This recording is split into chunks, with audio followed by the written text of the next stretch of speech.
From the All Indiana Podcast Network. The All Indiana Podcast Network. This is the News 8 Daily 8. Now the latest news. Kylie Conway has all the news you need to know. And more. Please stand by. Now, here's Wish TV's Kylie Conway. Hi, this is Kylie Conway, and this is the News 8 Daily 8 for Tuesday, July 28th. Some students will be allowed to return to Hamilton Southeastern County schools in person next month.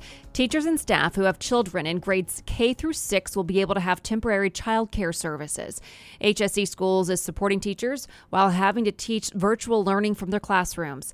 Teachers are reporting back to school after families provided feedback of more scheduled virtual instruction, student engagement, and increased rigor. The district said in a statement to News 8, these students will still follow along with their assigned teacher via their Canvas learning platform. They are not being provided a separate teacher. The permanent substitutes that are conducting the supervision are already being paid and are available to provide this service. This offering is not an additional cost to the district. Non-HSE staff members can opt their kids into childcare at the YMCA for virtual instruction there.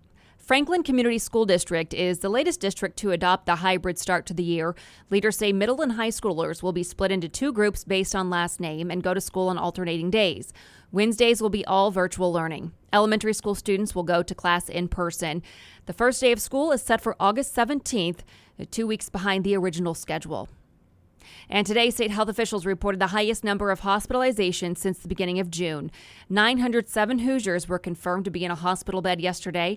That is the most since June 6th, when 903 people were hospitalized. The state reported 809 new cases. And now more than 63,600 Hoosiers have tested positive.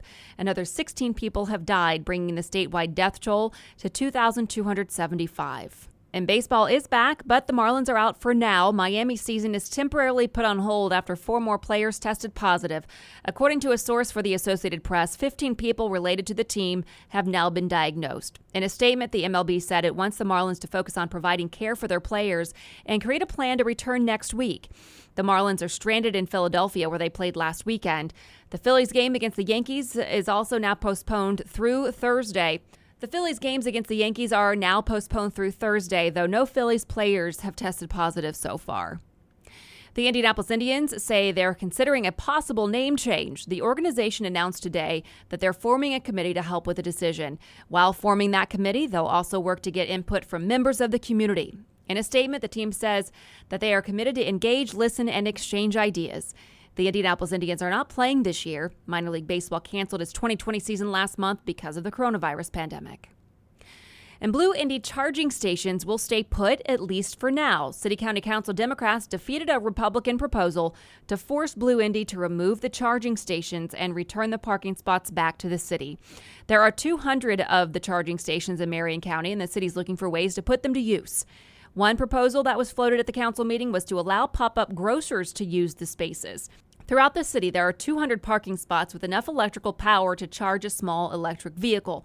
Many of those spots are in some prime parking real estate. The city of Indianapolis and Indianapolis Power and Light have invested millions in the electrical infrastructure for Blue Indy.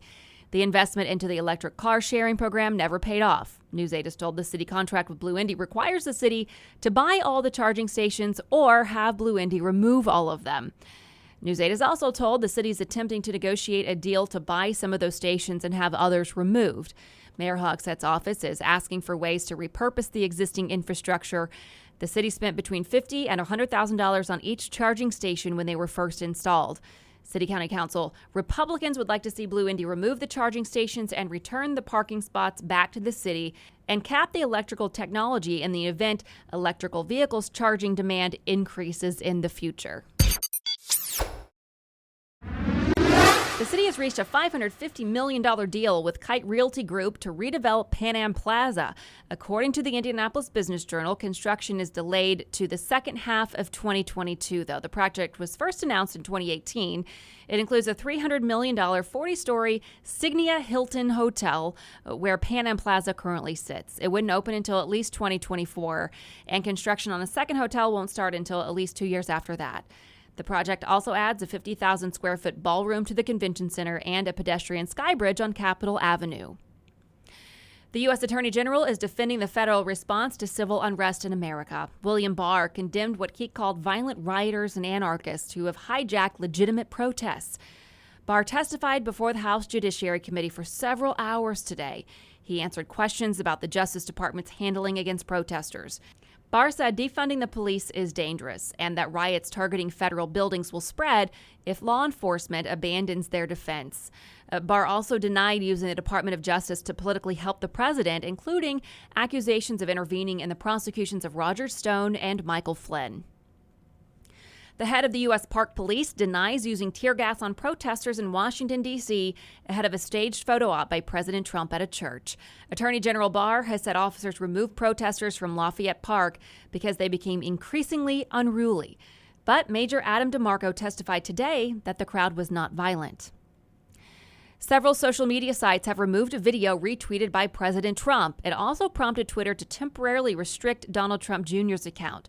Twitter says the president's son violated their COVID-19 misinformation policy. He uploaded the video, which features a doctor making false claims about virus cures. Right-wing media outlet Breitbart News posted it, and it quickly went viral. Twitter, Facebook, and YouTube all removed it. Twitter says it did not take action against President Trump because he didn't actually upload a version of the video. Swimmers and boaters are being warned to stay away from an area in Maine where a shark bit and killed a woman. Authorities identified her as 63-year-old Julie Hallowak. Witnesses say they saw Hallowak swimming off the shore of Bailey Island yesterday when she was bitten. Kayakers helped her to shore, but she died before going to a hospital. Authorities say there's only been one other recorded unprovoked shark attack in all of Maine. Today marks the final day for public tributes to John Lewis as he lies in state at the U.S. Capitol. Lawmakers came together for a bipartisan display of unity last night for a memorial service praising the late congressman as a model of courage. Lewis will lie in state in Georgia's Capitol Rotunda tomorrow. His funeral is set for Thursday in Atlanta.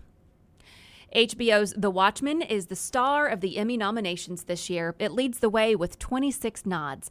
Other series vying for nominations announced today include Amazon's The Marvelous Mrs. Maisel, Netflix's Ozark, and HBO's Succession. Jimmy Kimmel is set to host the Emmys set for September 20th. The Pacers are playing their final scrimmage against the Spurs. After today, we could get a better idea of whether Victor Oladipo will play in the regular season. The regular season starts Thursday. The Blue and Gold face the 76ers first on Saturday.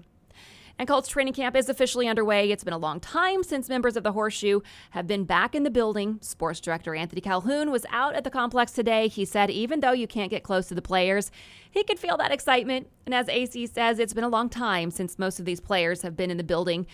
When you add Phillip Rivers to that, it's clear that the team can't wait to get back to work.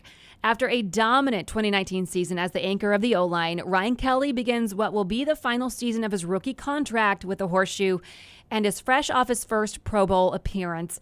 AC caught up with Kelly and got his take on whether he's a little more excited than usual for camp to begin. He said he's always excited for training camp and added that it's going to be hot and you're going to be in pads and it is what it is. It's a grind, and that's what I love about the game.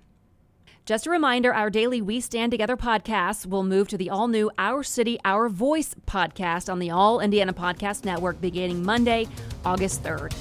This has been your News 8 Daily 8 for Wish TV. I'm Kylie Conway, online at wishtv.com, and follow us on Facebook when you search Wish TV. Check out more podcasts from the All Indiana Podcast Network now at allindianapodcastnetwork.com. allindianapodcastnetwork.com.